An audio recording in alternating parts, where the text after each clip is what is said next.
Alcool au volant, synonyme de danger, surtout en Vendée. Le département fait en effet partie des très mauvais élèves à ce sujet.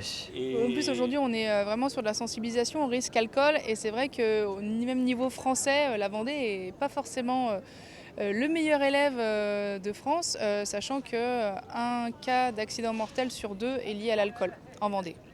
Ce qui est très élevé parce qu'on est en moyenne à un tiers normalement dans le reste de la France. Mais pour les associations de prévention, les comportements évoluent et la prise de conscience des dangers liés à l'alcool semble être plus importante chez les jeunes. Je dirais que les moins jeunes, les seniors, ont pris des mauvaises habitudes d'antan. Le métabolisme d'un senior est différent d'un métabolisme d'un jeune. Un senior, un verre, voire deux, enfin je reviens toujours, ça dépend du poids, homme ou femme. Qui est un jeune, deux verres ça peut passer, mais un jeune, on va dire 21 ans, parce qu'un jeune conducteur, c'est zéro. Durant tout l'été, la prévention routière a fait la tournée des plages à la rencontre des locaux et des touristes.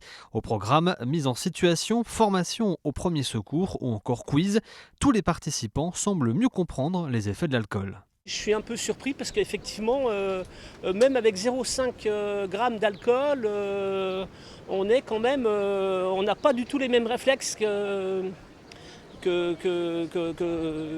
jeun, quoi, hein, que si on n'avait pas bu, quoi. Se dire effectivement, je ne vais pas prendre le volant avec ma famille, même si j'ai un verre de trop, même si on se sent apte à conduire, finalement, on n'est peut-être pas si apte que ça. Vous l'aurez compris, sur la route, l'alcool n'a pas sa place. À chacun donc de rester maître de son volant et de son été.